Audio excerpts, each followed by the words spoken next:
Many CSGO maps have a little backstory behind it. For example, Nuke shows you how the terrorists entered the facility. I find this very interesting, so in this video I'll be going over the backstory behind 4 different maps: Nuke, Inferno, Cache and Train. Please note, the majority are theories I have found on Reddit and Twitter, so don't blast me over something you disagree with. First off, let's start with Nuke. Nuke is a nuclear facility that contains nuclear materials and a nuclear power plant. It is based in the United States Rust Belt, which is situated in the northeast of the US, in the location of Cedar Creek, as the Cedar Creek nuclear power plant. The power plant is managed by a division of Radcorp. The terrorists targeted this power plant, as the power plant was decommissioned, but it still contained fuel rods. Security was also at its all-time low, so the T's need to enter the facility, plant a C4 in the fuel rod room, bomb site B, or the room above it, bomb site A, and destroy the cooling pads and melt down the reactor. You can see how the terrorists entered. They broke in from the plant's entrance by ramming through the toll's barriers and displacing the security gate enough that they could fit through. They also killed the security guard inside the toll booth, and this was shown in the original Nuke. However, it was removed in the revamp. But before the security guard was killed, he tripped a silent alarm that alerted the FBI. From there, the FBI will enter from the back and try to eliminate the threat and secure the area. And that's the story behind Nuke.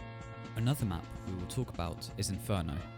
Inferno is set in a small village in Italy. The terrorists are going to attempt to blow up 2 very important gas pipelines through part of a small village. The CTs, who are the SAS, are going to attempt to prevent the terrorists from blowing the pipelines up.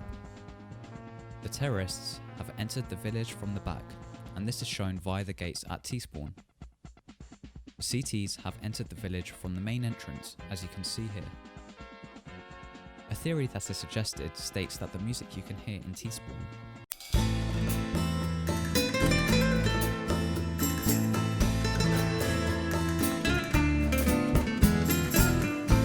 shows that there are still people alive inside within the buildings.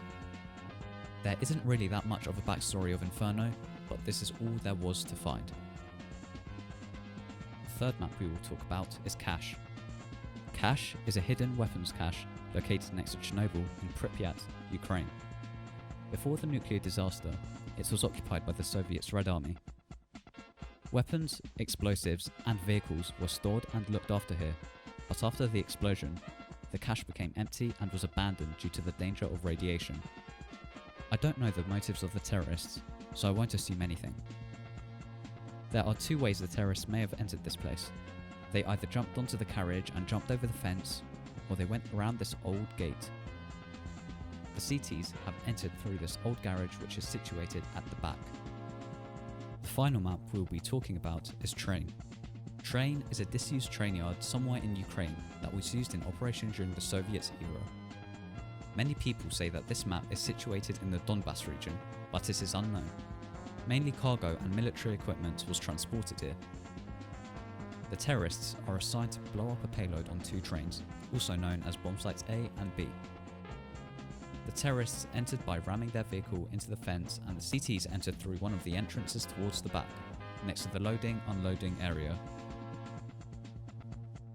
I hope you have all found this video interesting and different. I enjoy finding these theories as they are all very interesting, and I also love to think about the backstory behind the maps. People don't pay much attention as they are too busy rushing B and deranking after their 20th loss in a row, but I like to quickly think about this as it is very interesting. If you like this video, please like and share, and don't forget to subscribe for more great content and entertainment. Anyway, I'll see you all in the next video.